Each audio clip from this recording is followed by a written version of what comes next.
cet exercice crée un arbre de probabilité. Donc vous avez des animaux malades ou des animaux sains. Donc vous avez en tout 500 animaux. Donc sur 25 animaux malades, donc vous avez 25 animaux malades. Donc les premiers événements, soit l'animal va être malade, soit il n'est pas malade. Soit le test va être positif, enfin négatif, soit le test est négatif, soit le test est positif, soit le test est négatif, soit le test est positif. Donc pas négatif, positif. Vous avez 25 animaux malades. Donc la probabilité d'avoir un animal 25 malade, sachant qu'on a en tout 500 animaux, donc 25 sur 500. Si vous avez 25 animaux malades, vous allez en avoir 475 qui sont pas malades. Donc 475 divisé par 500. Vous pouvez laisser, normalement on va mettre les probabilités sous forme de fraction irréductible, mais bon là avec l'énoncé ça peut être plus clair comme ça. Donc sur 25 animaux malades, le test a été négatif pour 2 d'entre eux. Donc sur les malades, le test a été négatif pour 2 d'entre eux. Donc ici 2 divisé par 25.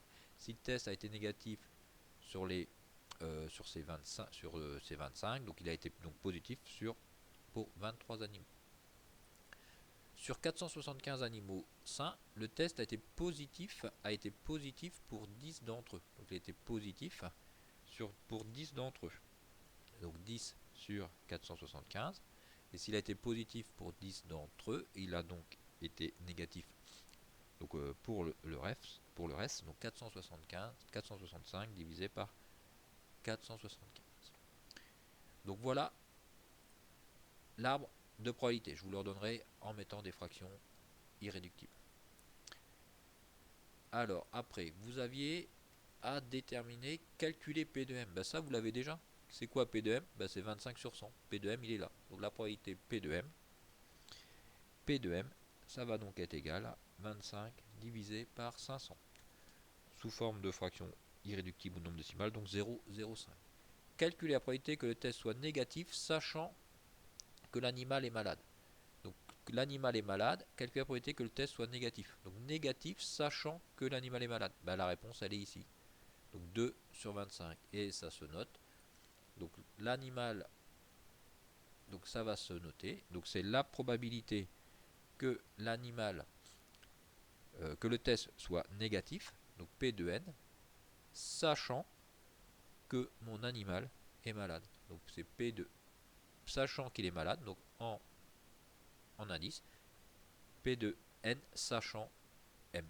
Et qui est donc égal à 2 sur 25. Calculer la probabilité que le test soit positif, sachant que l'animal est sain. Donc l'animal est sain, que le test soit positif. Donc ici, donc 10 sur 475. Ça va se noter comment? Cette probabilité.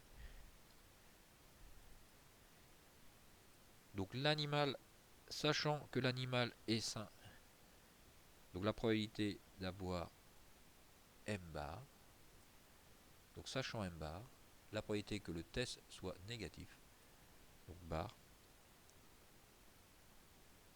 N. Donc probabilité d'avoir un test négatif, sachant que l'animal est sain.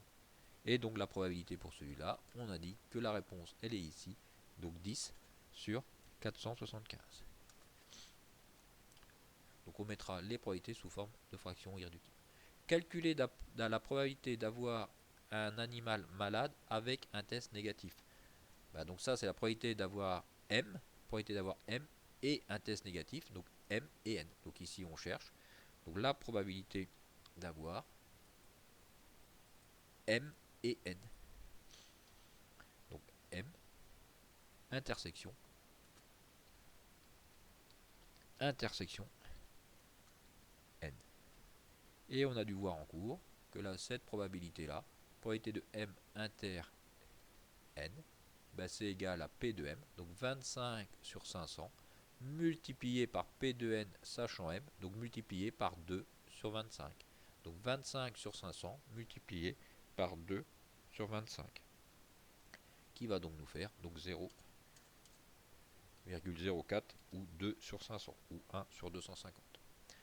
calculer la probabilité que le test soit erroné. Donc dans quel cas le test va être erroné?